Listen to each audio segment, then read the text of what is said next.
So I'm going to start and hopefully be able to build on what Mrs. Shapiro spoke about in elementary and in the classroom and kind of bring it into the extracurricular as well and in high school. So there was once a crew of construction workers that had to fix some sewer issues, and they decided to put up a sign for any drivers that were going to pass along the road where they were working. And they put up a big sign, and it was in Israel, so it was in Hebrew, and the sign said, "Road is closed." The thing is, the exact area that these construction workers were working was around the bend. So drivers would be driving. Around the bend, these construction workers are working. But what do you think Israeli drivers did when they saw a sign that said, "Road is closed"? They kept driving. And so one by one, Israeli drivers are driving, turning the bend, even though it says road closed, seeing, oh, the road is really closed. There's really construction happening, making a U-turn and driving back, only to see another sign that the construction workers had left them. And it said, "We told you so, but you didn't listen." Sometimes we go through life and we hear things, and we hear warnings, we hear encouragement, we hear things, and then sometimes we have our own moments where it was like, the "I told you so" moments, or when we didn't listen, even though people that came before us showed us the path and gave directions. So I wanted to share a little bit my short little story and then share where that took me. A few months ago, I was struggling with something in my personal life, and I was very worried. And I was doing a lot of research and trying to figure it out. And one of the people that I was talking to is actually a fellow children's book writer, Miriam Yerushalmi. And I was discussing, I had some questions for her, and she threw a question out at me from left field.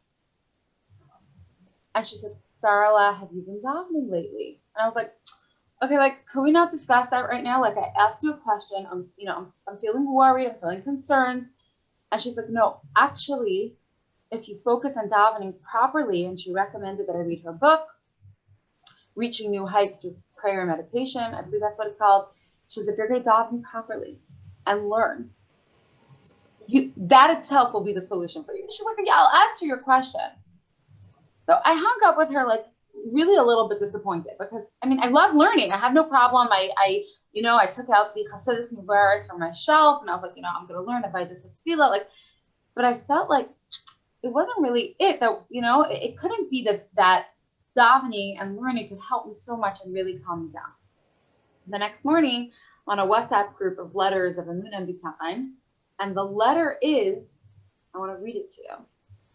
The Rebbe is writing to a woman who was struggling with peace of mind. And the Rebbe says, "Besides, there is nothing more conducive to attune the mind and heart towards the consciousness of God's presence than regular prayer, where the first condition is know before whom you are standing. Fostering this consciousness is very helpful for the attainment of peace of mind and general contentment." I'm going to read one more line. "For through prayer and direct personal contact with the Almighty, one is reminded every day that God is not far away in the seventh heaven, but is present and here, and his benevolent providence extends to each and every one individually." And I said, I felt like the Rebbe was really answering. This is written to women. This is talking about our well-being, our emotional well-being, and that davening and davening properly and really thinking about it was really going to impact me. And I decided to try it. And I felt very grateful that this year, the way my kids' buses, for the first time ever, the schedule worked out. I had some time before work, and it really has been life-changing. And so I've kind of been on this mission the past few months. I've been writing for Chabad.org. We did a program in school for Yitzhak Kislev based on the songs, and I'm going to share one of the songs for you soon. But it was going back to basics, that, all the excuses in the book don't matter. In the end of the day, as Yidden, what we need is that time to learn and connect to Hashem. Because what happens is when we wake up in the morning, our Nefesh Bahamas wakes up really excited. Or more accurately, our Yetzer Hara wakes up really excited. Because right away it has energy to put negative thoughts in our mind, to put us down, to make us blah, to make us frustrated, to make us upset, to make us not motivated. And if we're not going to counteract that by putting active thoughts of the Nefesh Elokis, we're not going to plug in, then guess who's winning the game? And so in order for us to have a chance, both for Ruchnius and B'Nefesh, at getting into our day with an equal amount of excitement for our Nefesh Elokis, we need to not just roll the words off our tongue. You know, growing up, I kind of had this vision of davening like a man in a tallis in the city of Lubavitch. You know, it was for men to sit and be mired from Tefillah, like, you know, I'm a woman, I'm a mother, I'm exempt, da, da, da, da. And then I remember learning that Rebbetzin Rivka spent 20 minutes being myrich, being mispainin on the word echad. And when I read this letter, the Rebbe taught me that actually turning on my brain and thinking thoughts about Hashem is not really just for a man wrapped up in a tallis. It's for me. If I have to have Avos Hashem, if I have to have Yiras Hashem, if I have to have the tools to fight against my Yetzer Hara, then I also need to daven like a mensch. And by learning and trying to practice it myself and seeing how it's impacted me, it really spills over. Because, you know, the girls in school wonder sometimes, are the adults around us really davening? Like, you know, it's really nice they're making us, but are they? And when we actually take the time to daven, it trickles down to the students, to the shluchais, it goes down.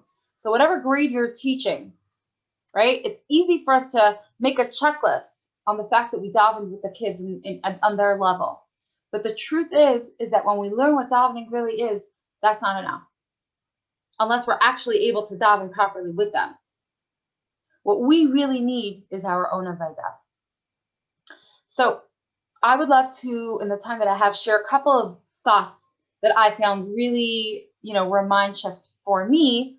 And even if I knew about it years ago, it's really not enough to know. And that's what was so interesting about learning, is that the Alter Rebbe keeps saying in the entire Aaron does my marm that knowledge is not what's going to get us to have Avos Hashem and Yiras Hashem.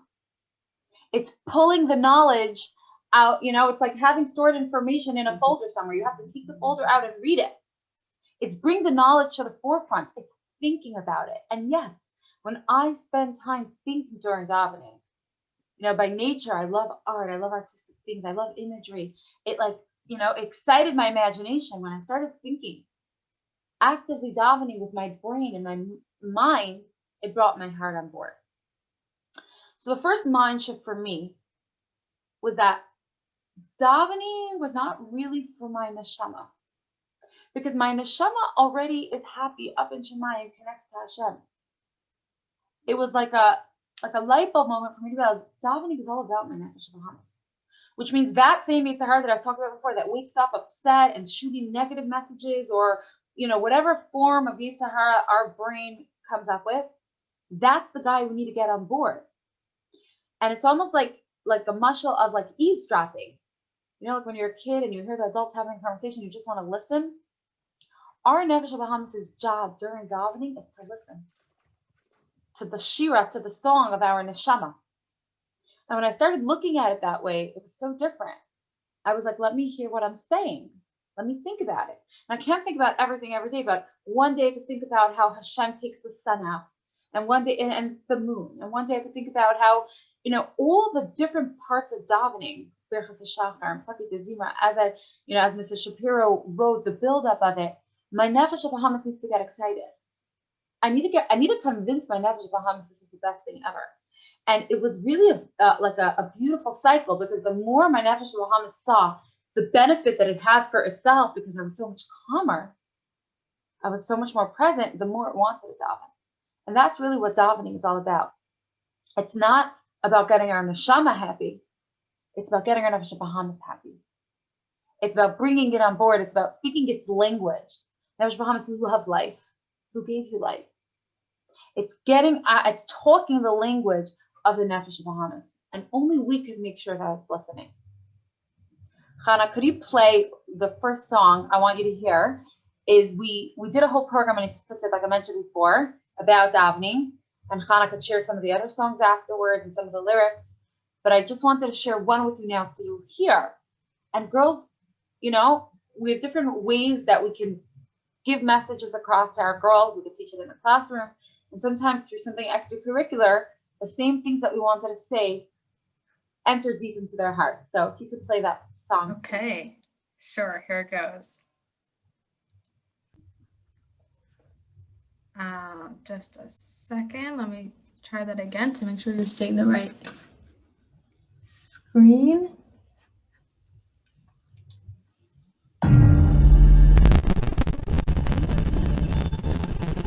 The curtain falls, the spotlight's on me. My lips move silently, stumbling through. I know the drill and what I must do, but my heart feels so dried out. This all just feels like an act. I hear stuff. Let's gather strength. There is no need to go in person.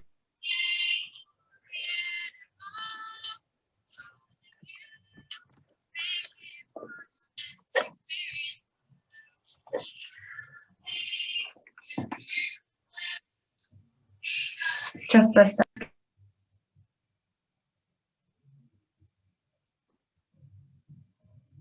Should we do it soon, Chana? Sorry, were you hearing or you weren't hearing that? First we heard it staticky, then we heard it well, and then we stopped hearing.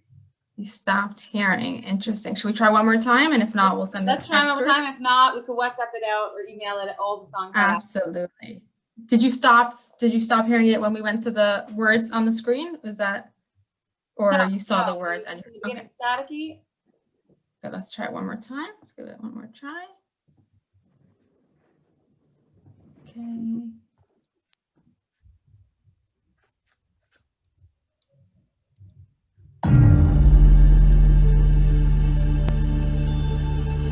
The curtains fall, the spotlight's on me.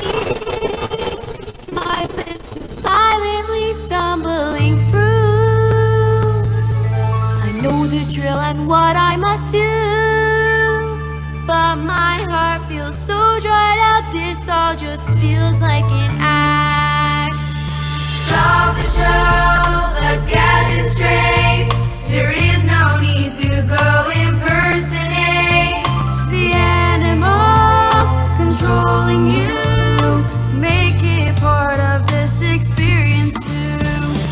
Elevate, yes, here's the plan. Speak the language that it understands.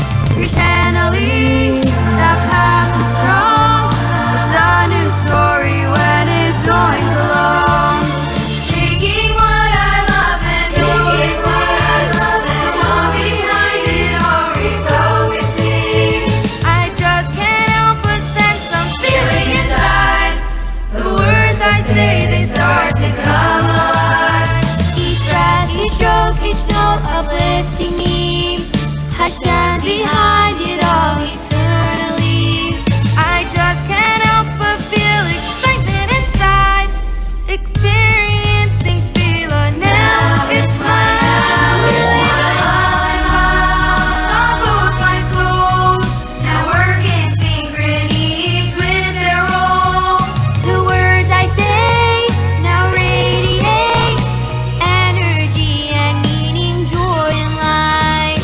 My actions are the same, but I'm not faking now. My personality's expressed it loud. Journeying with pride, loves of true and whole, flooding through each crevice of my soul. Yes, this is my life, and I'm on board. Thank you, Chana. Okay, so yeah, back to you. Share the other songs later, but that was part of the, the idea of looking at it, of, inviting the Nefesh Bahamas on board. There was another point that took me when I was learning, There's a famous story of one of the Hasidim. Now his name is slipping my mind. Mipramishlan, Reb Meir Mipramishlan. Hannah, do you remember the name? Slipping my mind. Yeah, it is Reb Meir? Yeah. Okay. And the famous story is that he wanted to go to the mikvah and it was very icy, and his students were worried about him. And what did he do? He went and he climbed a very steep hill to get to the water, body of water that he wanted to, and he made it safely back. And they asked him, how was it that you were able, that you weren't afraid? And what was his answer? When you're connected above, you don't fall below. There's a lot of talk today about addiction, about, and there's even like a sinister connotation to different things that people can get addicted to. And on a smaller scale, many of us feel addicted, whether it's technology, to food, the world. The world is addictive. The Alter Rebbe explains is that all of us have a midah of yesod, of bonding, of connecting. And what do the Nefesh Bahams try to do? It tries to get us to be so connected to the point of obsession, compulsion, addiction to physicality, to indulging in pleasure, and to the point that it traps us. And, there's different ranges and different people in different ways. But what's the solution? The solution to when our yesod has been hijacked is to channel this same midah of yesod, the same midah of connection. And that's what the Alter Rebbe says about davening. Davening is connecting so strongly to Hashem that it could schlep us out of whatever we're currently struggling with. And that's why throughout the day as well, when we're struggling with something, closing our eyes and connecting again to Hashem can pull us out of it, can free us. Because it's that same midah of yesod. And when we're connected above, it pulls us out from below. And when we explain this to the teenagers, a lot of them found it very relevant. So it's not just writing it, in English for Chabad.org article. And it's not just experiencing for ourselves, it's believing that it's true. That connecting to Hashem and davening, connecting to something higher is the solution. It's the spiritual, it's the ruchnistic solution to free ourselves from the entrapment of the physical world. Because that's the root. The root is that we have this innate soul power of yesod, and it's supposed to be used for holy things, for Hashem, hiskashrus, which is connection to the Rebbe, healthy connection to people. So I call it attachment theory 2.0. That the more we attach to Hashem, the more davening is real. And the way we make it real is by learning before, by thinking about what we're saying, by having an experience. The more we're free from distraction, from temptation, that even we don't want to be jailed by, because we want to have control. We want to have say in our day. We don't want to feel like we're just slipping down the ice.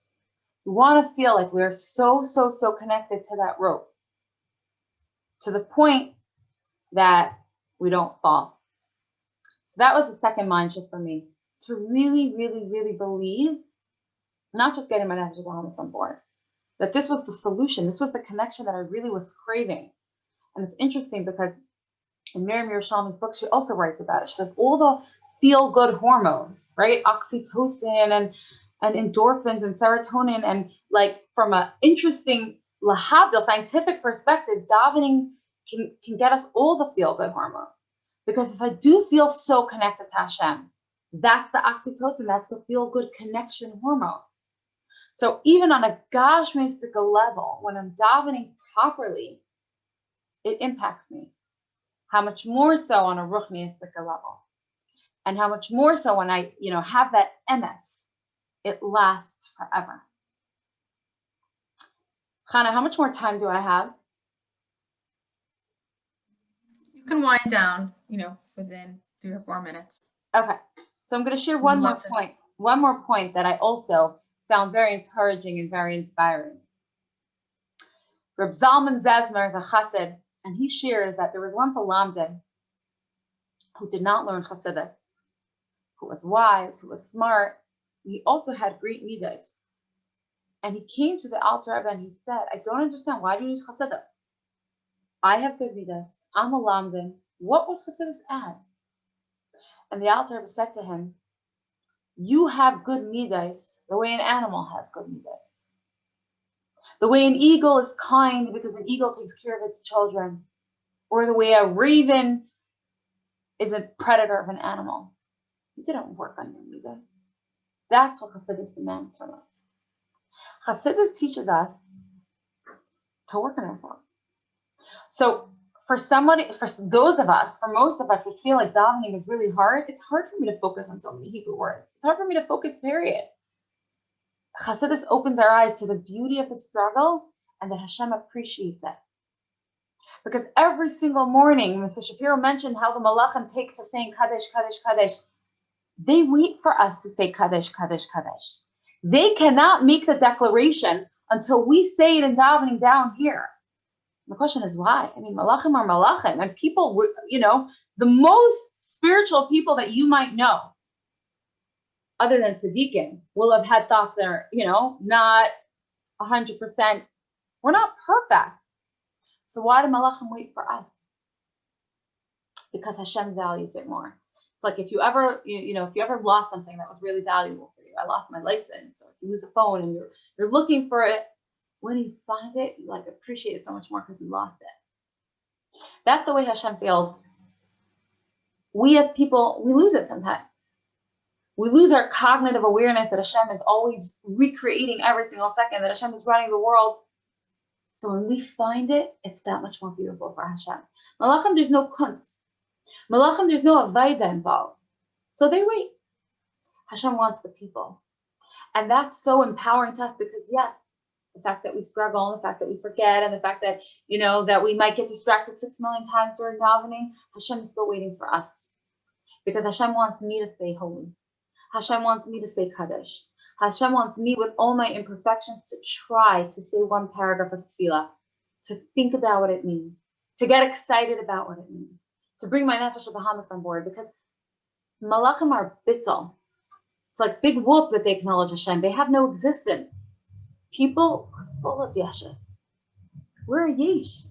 And when we become ayin, when we say this world is nothing, it's only Hashem, and it's being recreated every single moment, by Hashem.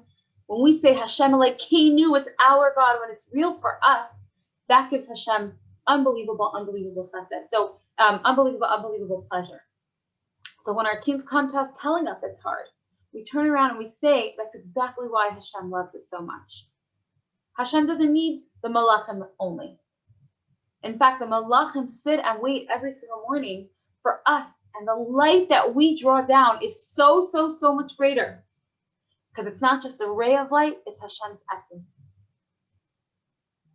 I'll just wrap up with this tiny story of Meir Afton, actually my husband Zayda, and somebody once asked him, you finished davening? And of course, what did he answer? He answered, I finished mincha. A yid never finishes davening. So hatzlacha to all of us on this avaida of davening that we never finish, that we're always working on, that we're always experiencing, and that we're always reminding ourselves it's about connecting to Hashem from higher, from above, so that we don't fall down below. And that we're filled with this love, and that when we think these thoughts, there's no way that it won't trickle down to all of our emotions. Thank you again, and hatzlacha.